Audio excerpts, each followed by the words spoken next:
Most sales teams set their lead target by picking a number that feels ambitious, but there is a simple backward calculation from your revenue goal that produces an estimated lead target in minutes using numbers you already have.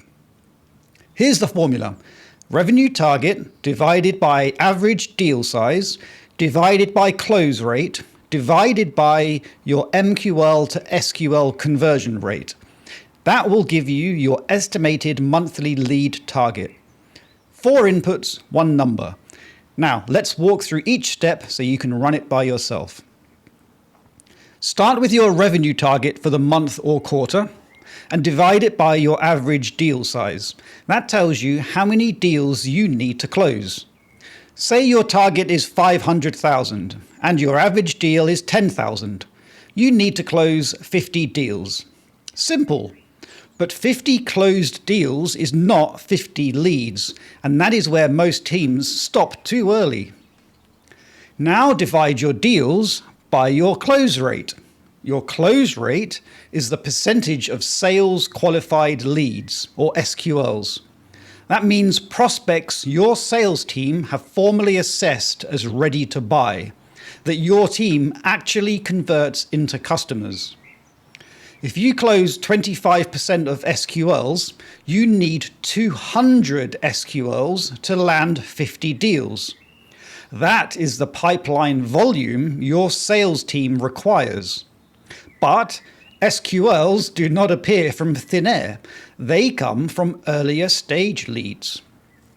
So there, the final step is divide your SQLs required by your MQL to SQL conversion rate. An MQL, a marketing qualified lead, is someone who is engaged with your marketing but has not yet been assessed by sales. If 20% of your MQLs become SQLs, you divide 200 SQLs by 0.2 and you'll arrive at 1,000 MQLs needed. That is your estimated monthly lead target. So the full chain is a 500K target, 10K deal size, with a 25% close rate and a 20% MQL to SQL rate equals 1,000 leads. Now here is the part most teams get wrong. The formula is easy and takes minutes. The problem is what you put into it.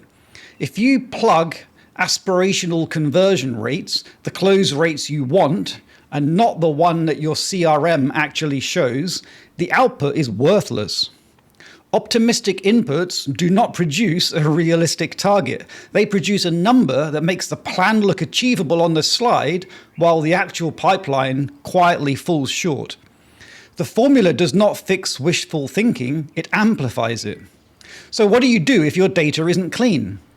Well, you use your actual historical rates, however imperfect they are.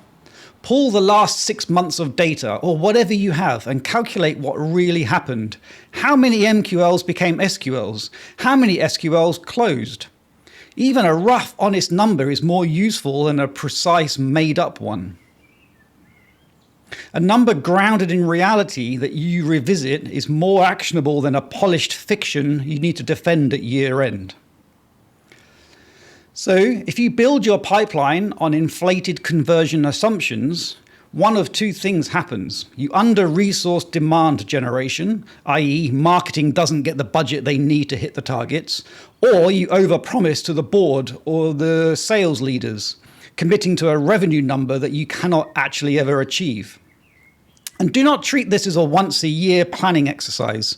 Revisit your inputs whenever pipeline performance shifts or close rate drops or a new channel emerges.